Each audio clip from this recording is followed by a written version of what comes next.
João e Gustavo eram daqueles amigos que crescem juntos e compartilham mais que histórias.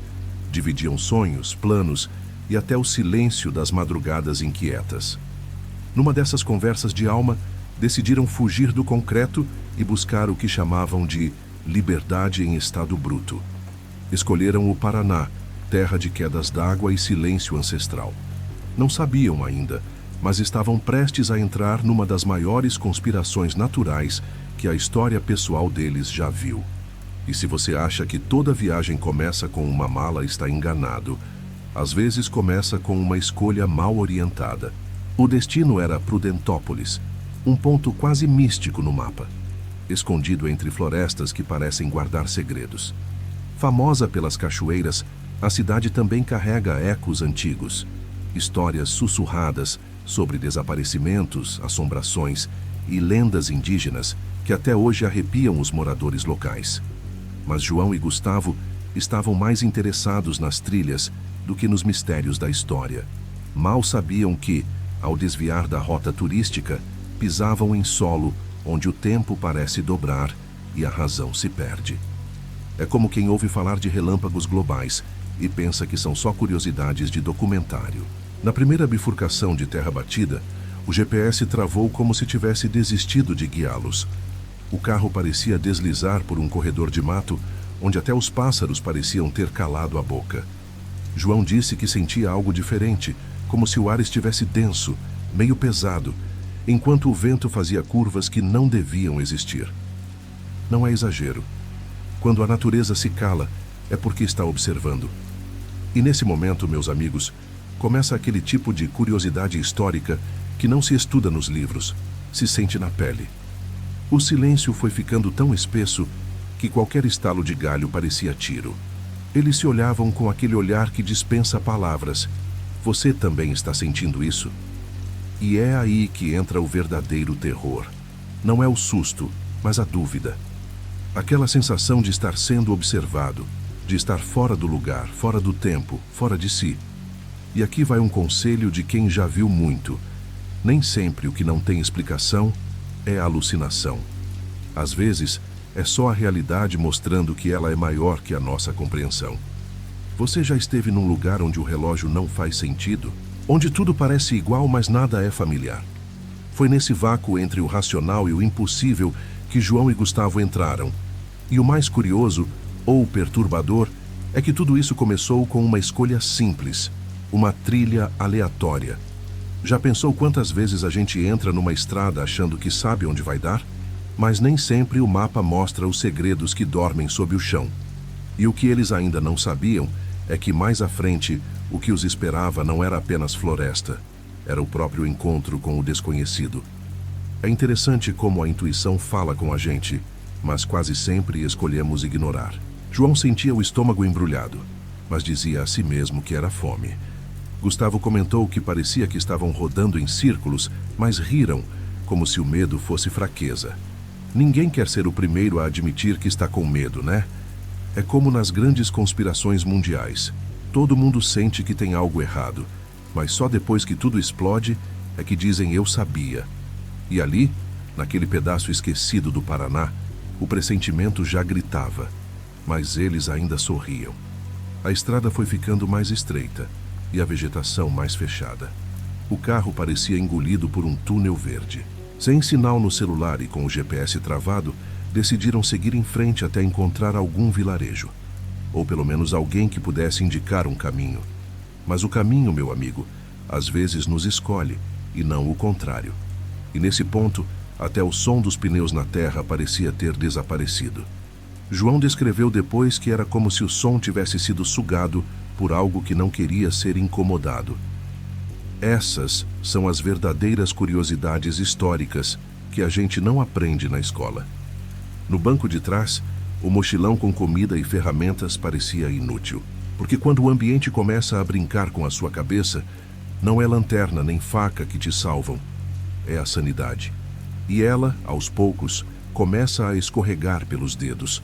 Uma coisa importante que poucos entendem: a natureza tem memória. Ela guarda segredos e sabe quem pisa onde não devia. Prudentópolis não era só um lugar com belas cachoeiras. era também palco de eventos inexplicáveis, um terreno onde os mistérios da história não se apagaram, apenas mudaram de forma. A certa altura, Gustavo sugeriu voltar. João hesitou, e foi essa hesitação que definiu o destino dos dois. Se voltassem ali, talvez nada acontecesse, mas seguiram. E cada metro adiante era como assinar um contrato invisível com o desconhecido. A estrada terminou sem aviso, como se a própria terra tivesse dito: daqui não passa. Eles desceram do carro e pela primeira vez sentiram o verdadeiro silêncio.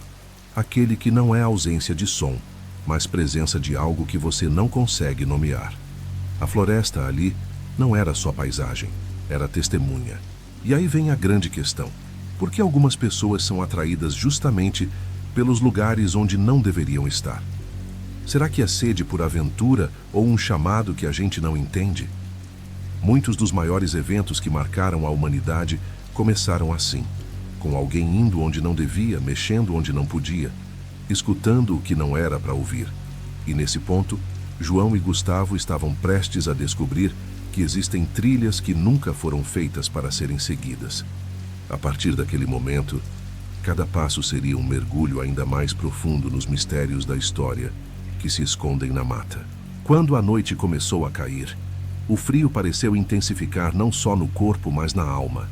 João e Gustavo não estavam apenas em meio à mata, estavam dentro de uma história que parecia escrita por mãos invisíveis, aquelas mesmas que fazem os maiores mistérios da história permanecerem eternos. Eles montaram acampamento perto do carro, mas o sossego era uma ilusão. Os sons da floresta, antes suaves, agora carregavam uma tensão quase palpável, como se algo estivesse observando, esperando o momento certo para agir. Nessa hora, o que podemos aprender? Muitas vezes a gente acha que estar preparado é ter equipamentos e mapas. Claro, isso ajuda. Uma boa bússola, por exemplo, pode salvar vidas, mas a verdadeira preparação é mental. É o que poucos falam, mas todo aventureiro sabe. O medo é natural, e saber ouvi-lo sem ser dominado por ele é uma habilidade que salva. Se você pensa em explorar a natureza, estude não só rotas, mas histórias locais, lendas e relatos. Essas curiosidades históricas podem ser a sua luz na escuridão. A sensação de estar preso em um lugar onde o tempo parece não passar é uma experiência que poucos conseguem entender. João reparou que o céu nunca parecia escurecer completamente, como se o crepúsculo estivesse eternamente em um limbo. O celular já não funcionava, e o silêncio falava mais alto que qualquer grito. São esses detalhes que revelam a existência de forças que desafiam a lógica, fenômenos que envolvem verdadeiras conspirações da natureza contra a razão humana. O que mais intriga é que durante aquele dia estranho, eles começaram a ver coisas que não se encaixavam, sombras que não tinham fonte, movimentos no canto do olho que desapareciam quando olhavam diretamente. A mente tenta racionalizar, mas quando a linha entre o real e o imaginário se mistura, o medo se instala. Muitas vezes os maiores relatos de terror são baseados em eventos reais, onde o inexplicável convive com o dia a dia. Essas são as pérolas dos mistérios da história, que poucos têm coragem de explorar. Por fim, quando o sono começou a tentar vencer a inquietação, João percebeu que aquele momento marcaria suas vidas para sempre. Eles não sabiam ainda, mas estavam entrando numa espiral de eventos que poucos saem ilesos. Um mergulho profundo nos segredos que a natureza guarda, onde as curiosidades históricas não são apenas relatos, mas avisos.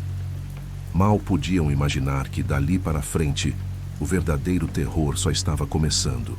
Quando o silêncio finalmente se impôs, João e Gustavo perceberam que aquela viagem, que começou como uma aventura cheia de expectativas, já não pertencia mais ao mundo que conheciam.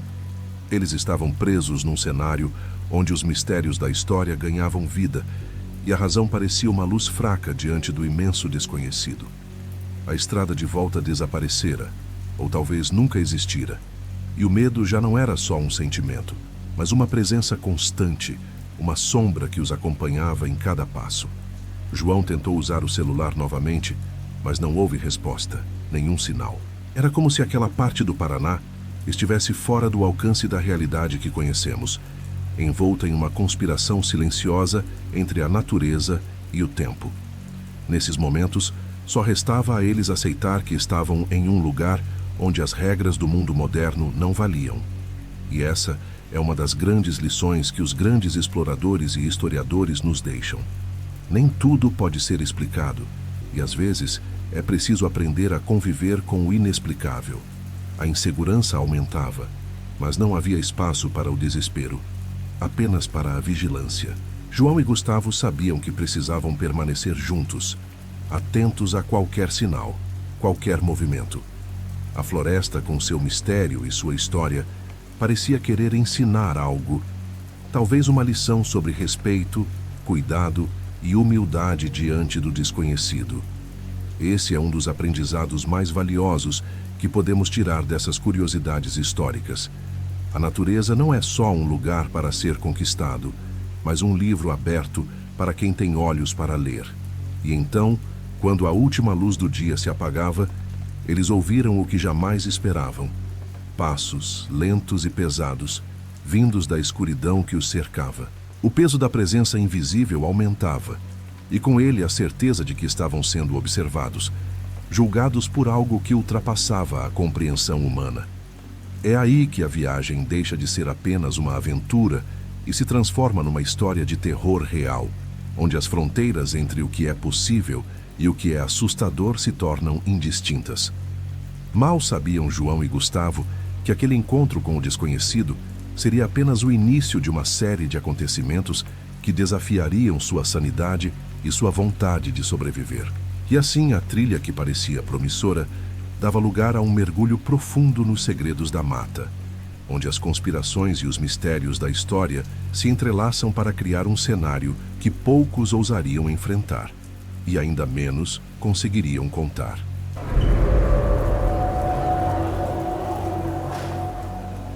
Pouca gente se lembra da estrada de terra que leva até Pedra Vermelha. E talvez isso seja por proteção, não por esquecimento. Um vilarejo escondido entre colinas úmidas, onde o tempo não apenas desacelera, ele simplesmente para. Quando João e Bruno chegaram ali, o ar parecia pesado demais, como se a própria atmosfera carregasse memórias que ninguém ousava revisitar.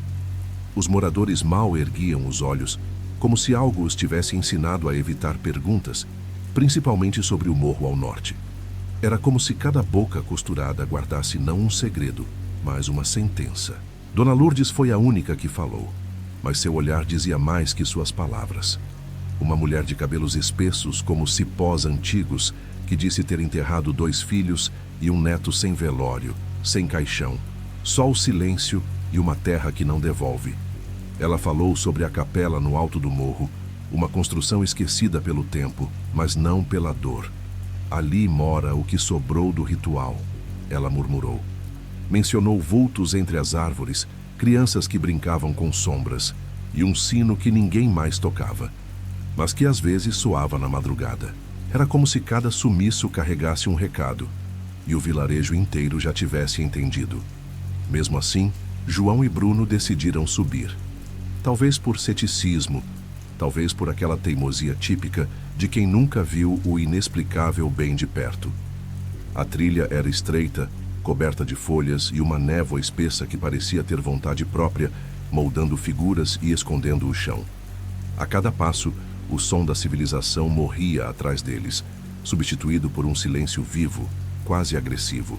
No topo, a velha igreja colonial se erguia em ruínas, com tábuas estalando ao vento e marcas entalhadas por mãos que já não respiravam. As paredes da capela carregavam cicatrizes que não eram do tempo, mas de desespero.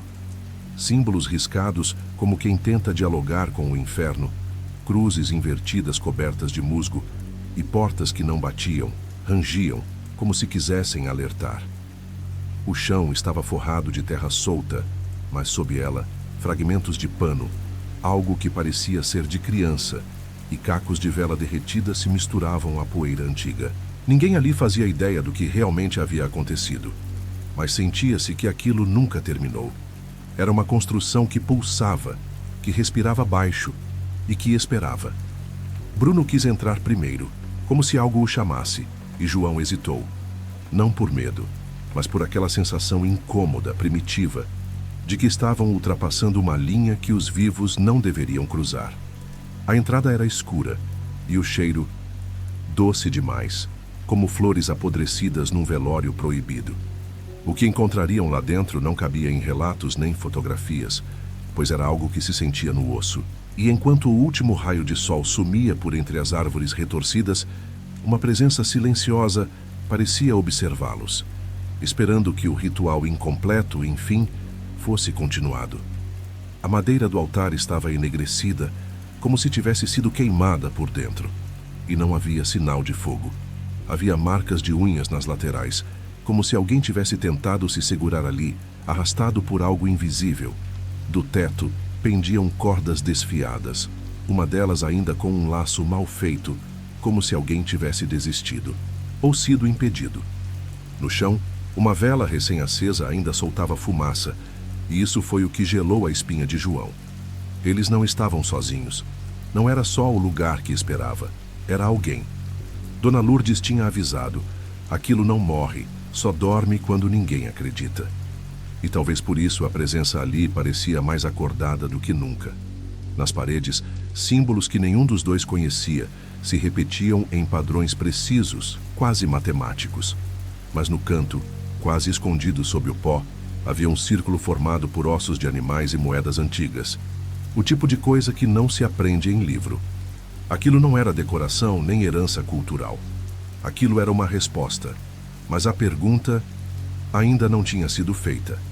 Bruno encontrou uma escada nos fundos que levava ao subsolo. Foi quando tudo mudou. Ao descer os degraus, a escuridão engoliu sua lanterna e o som de sua respiração parou de ecoar.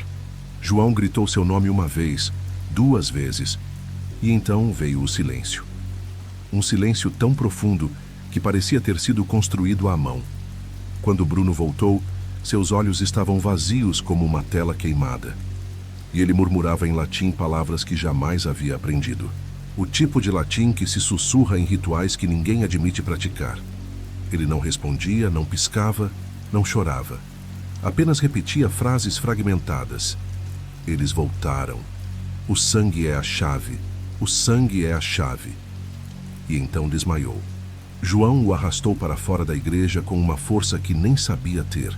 As árvores pareciam fechar o caminho de volta, como se a floresta não quisesse deixá-lo sair. Mas o pior foi perceber que, a cada passo, o som de outros passos ecoava logo atrás. Firmes, certos, quase sincronizados. Como se algo ou alguém decidisse que não era hora de partir. Foi só ao amanhecer que encontraram a trilha de novo. Bruno estava febril, delirando, e a neblina parecia finalmente ceder, como se satisfeita com o que havia colhido. Ao olhar para trás, João viu a igreja pela última vez e jurou que uma figura os observava da porta. Aquilo não era alucinação. Era um aviso. Pedra Vermelha, para quem ousa tocar o que está enterrado, não é apenas um lugar onde o tempo parou. É onde o tempo cobra, lentamente, cada alma que tenta acordar os mortos. No caminho de volta à vila, ninguém falou. Bruno dormia com os olhos semicerrados, murmurando nomes que João não reconhecia. Era como se tivesse tocado algo antigo, algo que sobreviveu aos séculos em silêncio, escondido entre árvores e oferendas. Ao chegarem, Dona Lourdes os esperava sentada na varanda, como se já soubesse de tudo. Não fez perguntas. Apenas olhou para Bruno e disse: ele viu o que não devia, mas agora carrega o que ninguém mais quer. As palavras dela não saíam da cabeça de João, porque desde aquela noite, as luzes da casa acendiam sozinhas, os espelhos embaçavam, mesmo sem vapor, e Bruno, quando voltava a si, escrevia em pedaços de papel símbolos que jamais aprendera. Foi quando João decidiu registrar tudo, cada detalhe, cada sensação, porque começou a perceber que, quanto mais se lembrava, mais o ambiente ao redor mudava, como se a lembrança desse vida àquilo que deveria ter sido esquecido. Uma semana depois, Bruno desapareceu. Simples assim. Saiu pela porta da frente e nunca mais voltou. João procurou pela vila, pela mata, até mesmo por entre os escombros da capela. E foi lá que o encontrou. ou parte dele. Um caderno, o mesmo em que ele escrevia seus delírios. Estava aberto, molhado pelo orvalho, e na última página, escrito com uma letra nervosa e tremida, havia apenas uma frase: "O ritual continua, com ou sem mim." Aquilo destruiu o pouco de paz que restava. Dona Lourdes desapareceu 3 dias depois. Os vizinhos disseram que foi embora, mas ninguém viu mala, despedida ou aviso. Apenas sumiu.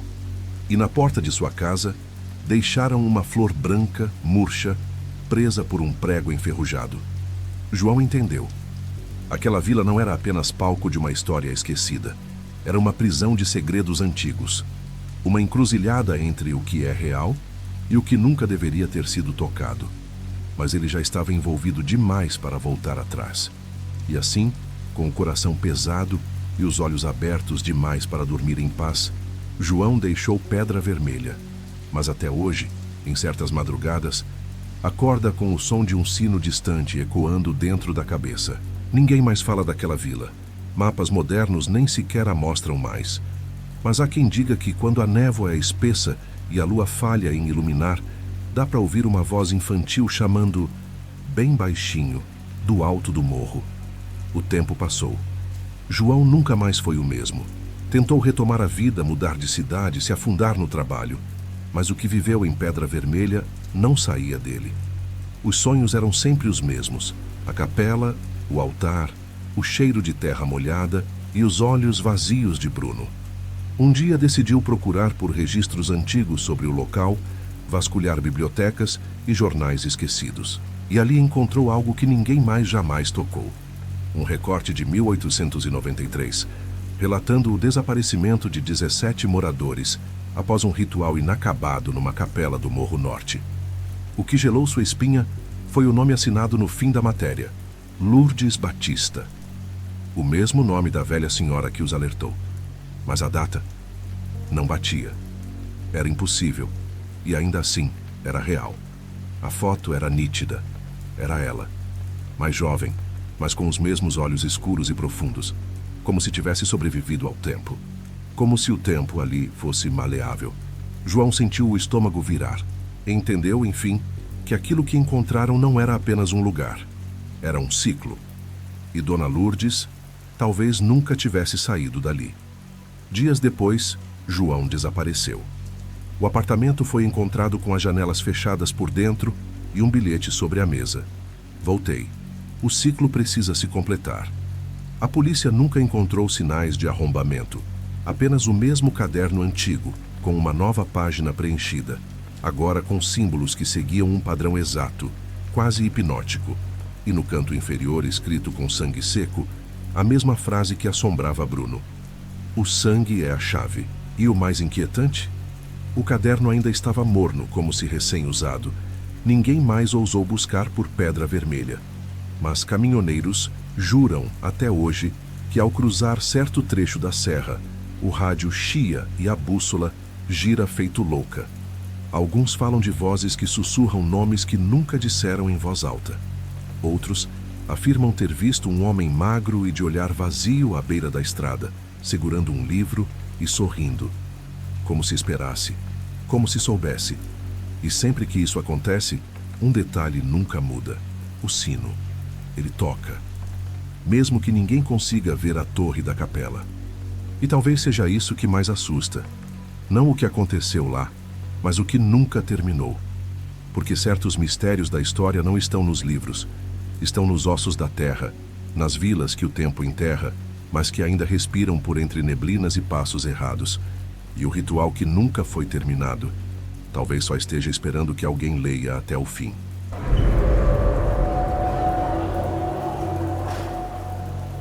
Eles se chamavam André e Clara, jornalistas independentes, especializados em lugares abandonados com passados obscuros, mas nenhum deles estava preparado para o que encontrariam nas ruínas esquecidas de São Miguel das Lendas, no interior de Goiás. O povoado não existia mais, apagado até dos registros da diocese.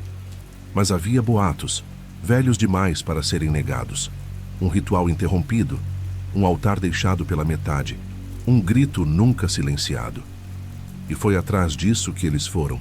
movidos por uma fome de verdade e de algo mais que nem sabiam nomear. Logo ao pisarem na trilha coberta de raízes, o silêncio se mostrou hostil. Nenhum animal, nenhum vento, só as árvores, imóveis, como sentinelas de um segredo antigo demais para ser contado. Clara, que sempre ria de tudo, perdeu a cor ao ver os primeiros símbolos riscados no tronco de uma figueira morta. Estavam dispostos em círculos, e todos apontavam para o morro ao leste. Ali, dizia a lenda, repousavam as ruínas da igreja onde o ritual fora interrompido por um padre enlouquecido. Mas ninguém sabia o porquê da interrupção, ou se ele realmente fugiu. Quando chegaram, viram a construção em ruínas, meio engolida pelo mato. Ainda assim, era possível reconhecer as colunas desgastadas, a cruz quebrada no chão e, no fundo, o altar intacto. Foi ali que tudo começou a mudar. O ar dentro da capela era mais frio, mas não como sombra ou inverno. Era um frio que entrava pelos ossos e se alojava por trás dos olhos. Clara disse que sentia algo caminhando por dentro dela. E André, que sempre duvidou de tudo, perdeu o riso ao notar que seus dedos tremiam mesmo sem vento algum. O celular apagou. A bússola digital girava em círculos. E os sons do mundo desapareceram. Eles já haviam explorado dezenas de lugares abandonados antes, mas aquilo era diferente.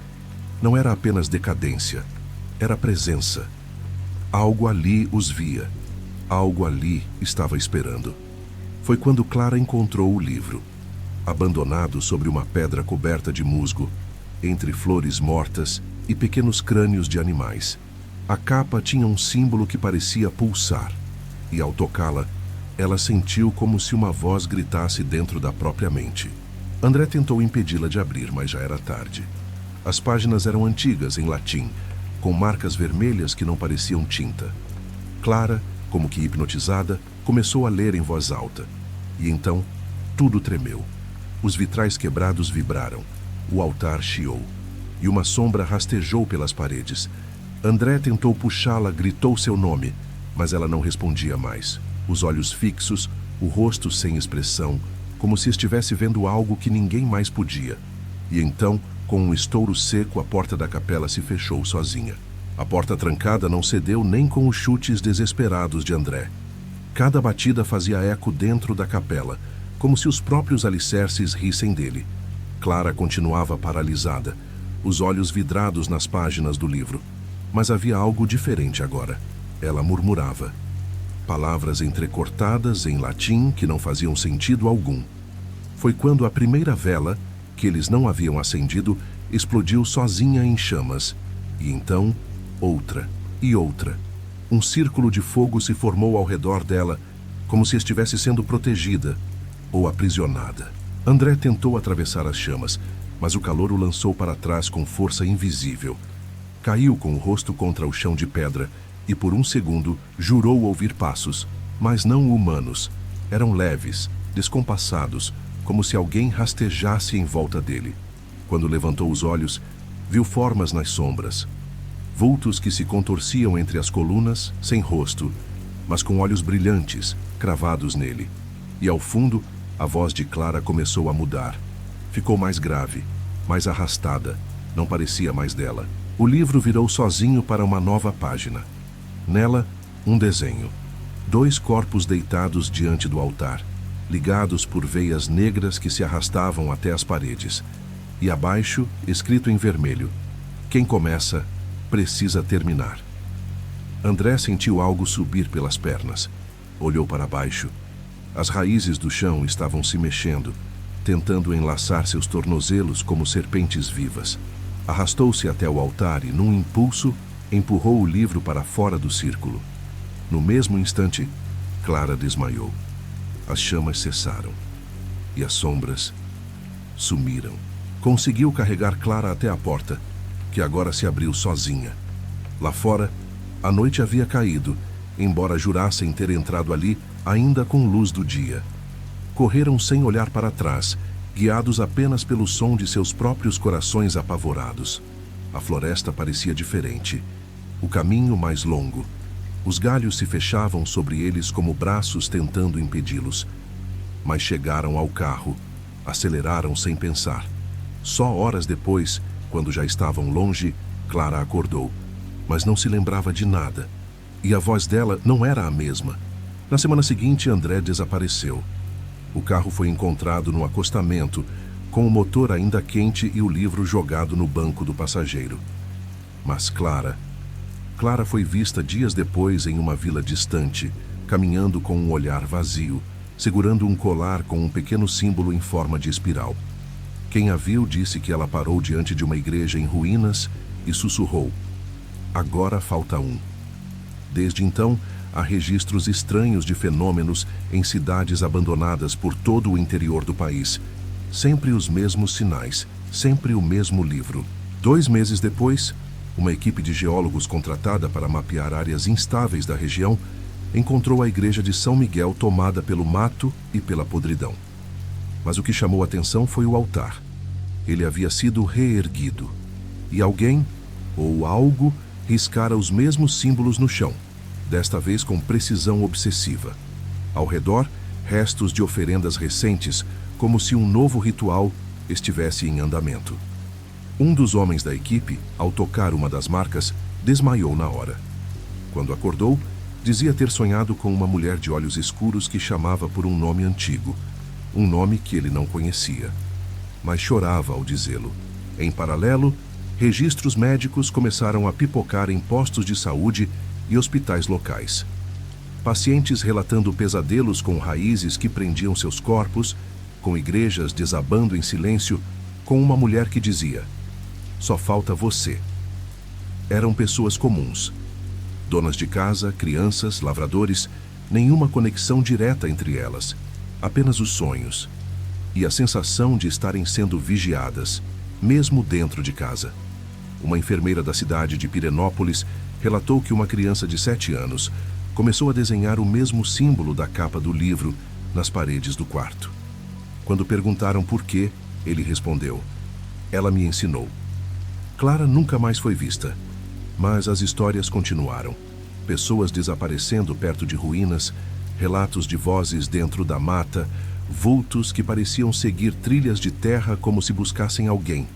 As autoridades, claro, dizem que é histeria coletiva, mas entre os moradores antigos, há quem diga que a alma do ritual inacabado agora anda solta, que não foi interrompido, apenas adiado, e agora busca novas peças, novas presas, um ciclo que precisa ser completado, custe o que custar.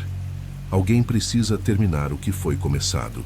Dizem que o livro nunca mais foi encontrado, mas às vezes em feiras de antiguidades, alguém diz ter visto algo parecido, uma capa escura, gasta, com cheiro de terra molhada e páginas que parecem respirar.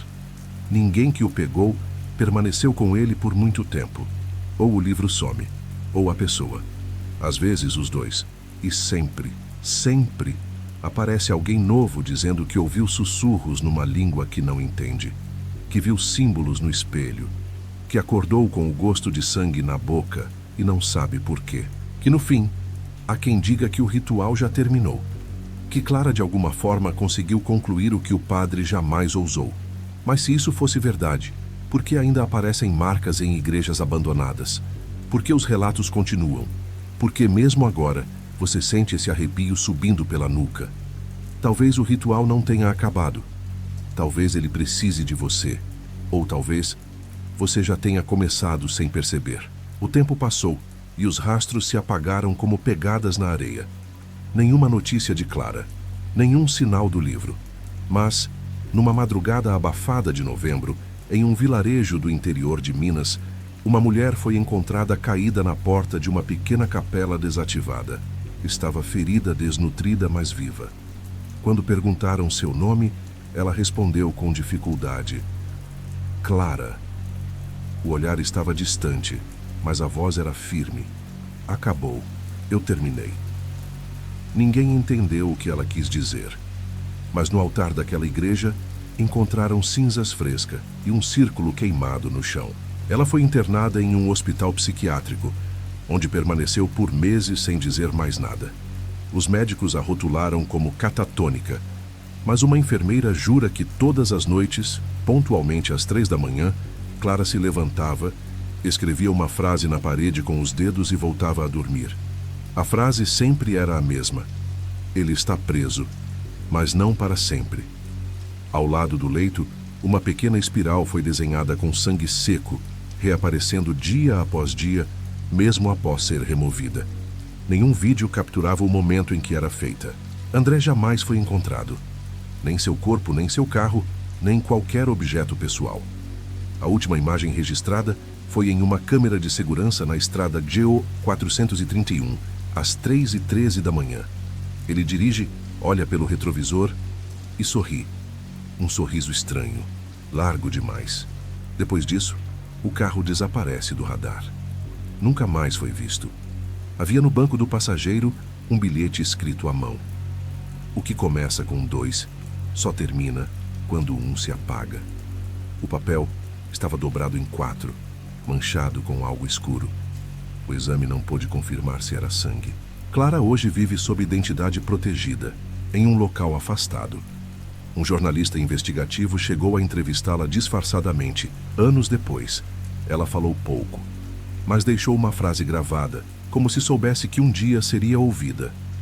Se você for até lá, você não encontra o mal. O mal é que te encontra. E quando te vê, ele não esquece mais o seu rosto. O jornalista abandonou a profissão 3 dias depois da entrevista. Nunca explicou por quê. Só disse que desde então, sua filha pequena começou a desenhar igrejas em ruínas e escrever palavras que ele nunca ensinou. A história foi encerrada. O ritual, enfim, interrompido definitivamente. Ou pelo menos foi o que disseram. Porque ainda hoje, em noites de vento forte, há quem ouça uma voz feminina sussurrando em latim em capelas abandonadas do centro-oeste. E sempre que alguém desaparece misteriosamente por essas regiões, a polícia esbarra em símbolos antigos, escritos à mão, que ninguém consegue decifrar. A verdade, meu caro, é que há rituais que não terminam, apenas adormecem, esperando por olhos curiosos ou corações inquietos, dispostos a despertar os velhos mistérios da história.